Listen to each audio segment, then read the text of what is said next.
continuing with cleaning up the code. I'm going to hit Control-0 here, get rid of that coloring. We're just going to scan through here and look for kind of like visual offenses. Like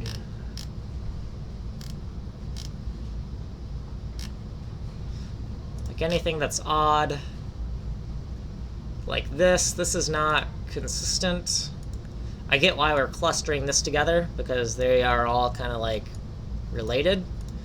And these can kind of be clustered together because update and force update, but I do feel like I want, I want it so that when I put my cursor in here, I have padding here and padding here. Right, so I'm being really kind of, we can just cluster all this together. All right, let's keep going. Do we want this here, or do we want it like that? I don't feel like there's any usefulness for that. Also, I'll move that there, right? So all this, it's like I'm totally bike shedding right now. This isn't super important, but it's like we put a lot of work into it. We might as well have like a pass and just kind of clean stuff up a little bit. So I'm gonna take this line here. I'm going to put another one here for consistency.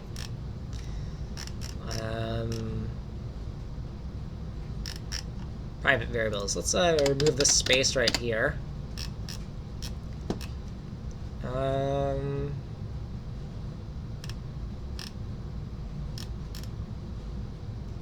And let's do that.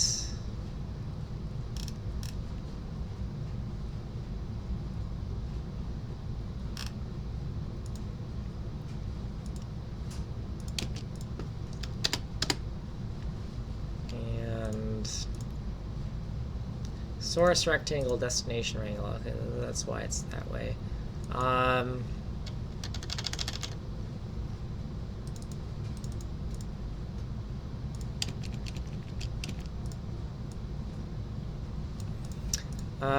So let me read this comment. Canvas adapter and the tile map. Rec source takes from here, and then rec puts to here. Yeah, okay.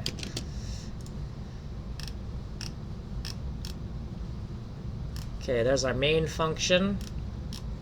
Okay, so I see a little to-do marker. Oh yeah, so this is what has changed. Oh, is this the place where I wanted your attention? Yes, it is. I'm going to take this, and this goes all the way at the top.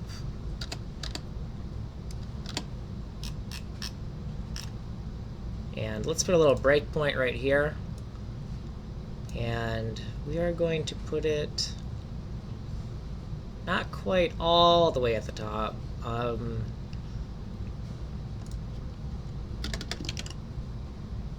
think maybe about here is a good place. I just have the main entry point kind of close to the top of the file so people can find it. Okay, yeah, that works.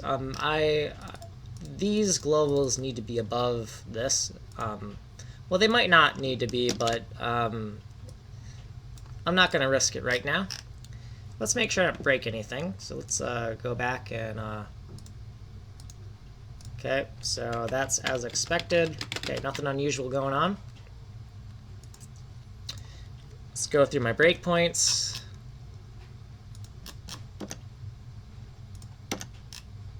Okay, so there's a little extra space that needs to be removed.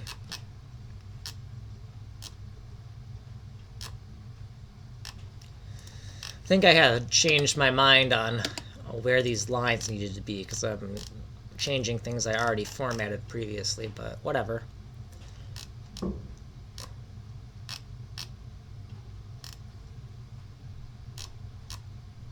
Okay, so that looks good. It's all cleaned up. And how many lines are we at? We're only at we're not even at 1,000 lines yet. But I tell you what, I've been doing a lot of talking. And everything we do have... Oh, actually, here we go.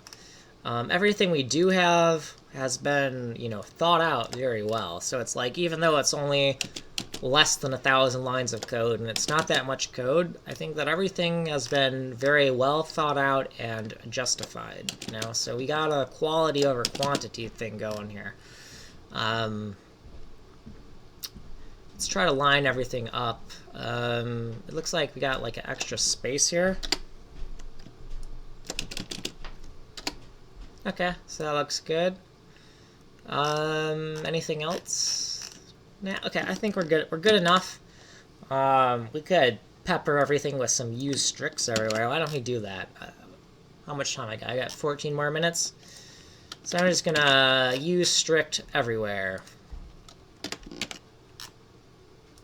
And yes, I could wrap all of this code in one big iffy, and then just put use strict at the top, and then I wouldn't have to do this. But I think I said in a previous video, the reason I'm doing it this way is because I don't want to make it easy for anyone to just remove the use strict in like one line. It's like, nope, I've put it all over the place. You're gonna have a hard time removing it, right?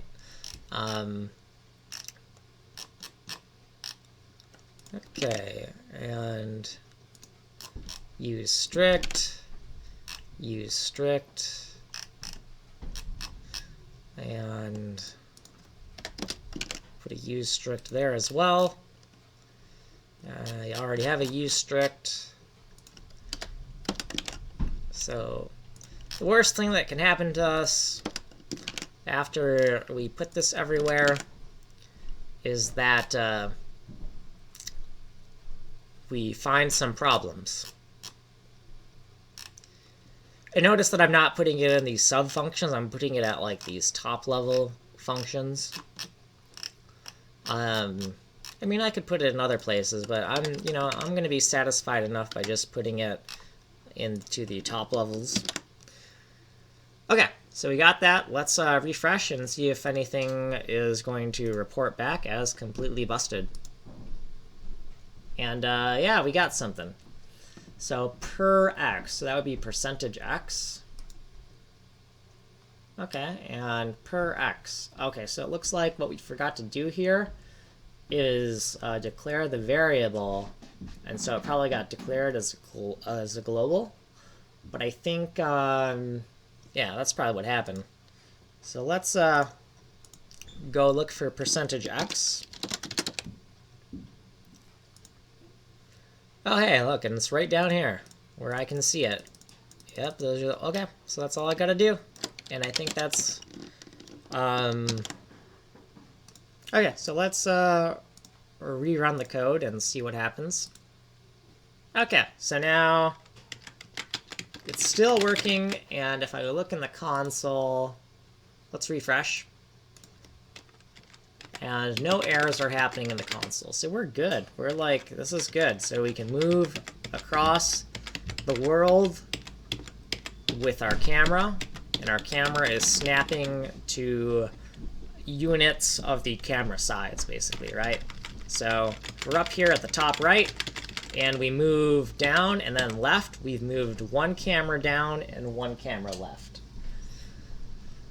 And we're about ready to post this back on Stack Overflow and keep adding to that question. Oh, I did have to add what was changed here. I need like a little summary here.